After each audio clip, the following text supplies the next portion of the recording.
Imran Khan jail से रिहा होने के बाद अपने घर मन्नत पहुंच गए। दिवाली से पहले उनके बंगले को सजाया गया है। 2 नवंबर को शाहरुख खान का यौम पैदाइश है। उनके लिए इससे बड़ा बर्थडे गिफ्ट क्या हो सकता है कि आज उनके बेटे आर्यन जेल से रिहा हो गए।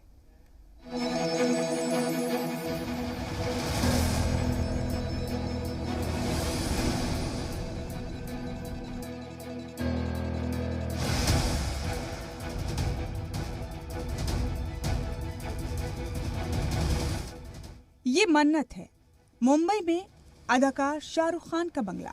यूं तो इस बंगले में हमेशा रौनक रहती है, सितारों की चमक रहती है, लेकिन आज इस बंगले की रंगत मुख्तलिफ है। शाहरुख खान के लिए मौका किसी बड़े तोहफे से कम नहीं। इत्तेफाक देखिए, आज 30 अक्टूबर है और आज से तीसरे दिन यानी 2 नवंबर को शाहरुख खान की सालगिरह है और 4 नवंबर को दिवाली है। लेकिन बादशाह खान को सालगिरह और दिवाली से पहले तोहफा मिल रहा है। कल मन्नत में तैयारियां मुकम्मल थी, दिवाली की लड़ियां लग चुकी थी, लेकिन मन्नत में दिवाली का इंतजार एक दिन मजीद लंबा हो गया। आर्यन की रिहाई का इंतजार बढ़ गया। एक वालिदा या वालिद के जज्बे को समझना मुश्किल नहीं है। आर्यन के जेल में रहते दोनों ही आर्थर रोड जेल पहुंचे और ज़ाब्तों के मुताबिक अपने बेटे से मुलाकात की।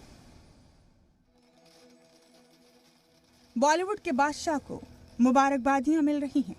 करीबी और चाहने वाले नेक ख्वाहिशात पेश कर रहे हैं। आर्यन की रिहाई पर बॉलीवुड स्टार्स ने रद्द अमल का इजहार किया।